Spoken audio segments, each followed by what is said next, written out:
Good day, ma'am. Here are thoughts by some of the greatest scientists in history. Charles Darwin. Science consists in a grouping facts so that generally laws or conclusion may be drawn from them. These thoughts say, look for patterns in the world to discover the underlying law. Dmitri Mendeleev. It is the function of science to discover the existence of general reign of order in the nature to find the causes governing this order, and this refers in equal measure to the relations of man, social and political, and to the entire universe as a whole. These thoughts say, this understanding applies to human society and entire universe. Eric Soddy, the real value of science in the getting, and those who have tasted the pleasure of discovery alone know what science is. A problem solved is dead. A world without problem to be solved would be the vote of science.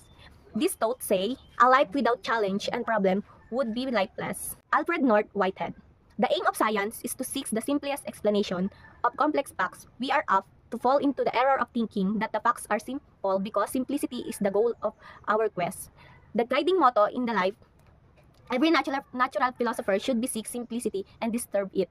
These thoughts say, aim of the simplest explanation of complex facts. Hippocrates.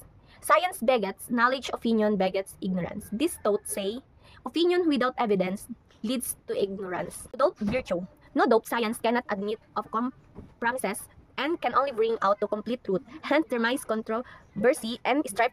Maybe the sometimes must be sharp, but must it even the personal? Does it help science to attack the man as well as a statement? These thoughts say, be willing to challenge ideas even if it leads complete. C.B. Raman. I strongly believe the fundamental science cannot be driven by instructional dictatorial and government or military pressure. This was the reason why I decided as far as possible not to accept money from the government. These thoughts say, stay true to your principle even when it means making sacrifice. Stephen Jay Gould. Science is a not heartless pursuit of objective information. It is a creativity human activity. These thoughts say, science is a creative human endeavor, not just cold data. Carl Sagan. Science is a self-correcting process. To be accepted, new ideas must survive the most rigorous standards of evidence and security. Life, this thought said, life is a process of continuous improvement and correction.